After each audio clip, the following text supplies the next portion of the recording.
GHMs లో ఎన్ని అయితే విభాగాలు ఉన్నాయో అన్ని విభాగాలకు సరిపడే సర్కిల్ ఆఫీస్ నిర్మించడం జరిగింది. అది కూడా అధికారుల ఆలోచన మీదనే నిర్మించడం కదా. అప్పుడు కూడా సర్కిల్ ఆఫీస్ ఇప్పుడు సరిపోవడం లేదనేది అది శుద్ధ తప్పు. ఆ నిర్ణయాన్ని ఎంటకు తీసుకోవాలి. ఎందుకంటే ముత్తంగి ప్రజలు రావాలంటే పటాన్చెరు 2 కిలోమీటర్ల దూరంలో ఉంది. అయితే పోచారం వాళ్ళు రావాలన్నా మనకు దగ్గర ఉంది. ఇక్కడ వెలిమెల దగ్గరనే ఉంది, పాటి గణపూర్ దగ్గర ఉంది. ఆ తర్వాత పటాన్చెరు పట్టణం లోపల ఉన్నటువంటి అన్ని కాలనీలు కూడా నీకు సర్కిల్ ఆఫీస్ కి దగ్గర ఉన్నాయి. జేపీ కాలనీకి సంబంధించిన అన్ని వార్డ్ ఆఫీస్ జేపీ కాలనీ వార్డుకు సంబంధించిన అన్ని కాలనీలు కూడా నీకు పటాన్చెరు సర్కిల్ ఆఫీస్ కి దగ్గర ఉన్నాయి. అంతెందుకు బండ్లో కూడా నీకు 2 కిలోమీటర్ల దూరంలో ఉన్నాయి. ఇలాంటి పరిస్థితులు ఇక్కడ ఉంటే నిజంగా మహా విడ్డూరం ఉంది.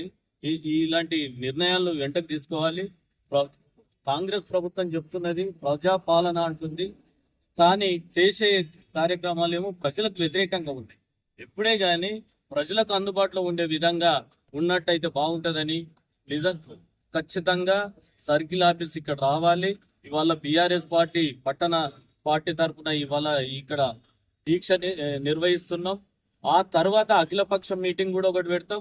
అఖిలపక్ష మీటింగ్ అయిన తర్వాత పటాన్చెరు లోపల ఉన్నటువంటి అన్ని కుల సంఘాలను కూడా రోజుకు ఒక్కరిని ఈ దీక్షలో పాల్గొనే విధంగా మేము ఒక కార్యక్రమాన్ని తీసుకుంటున్నాం.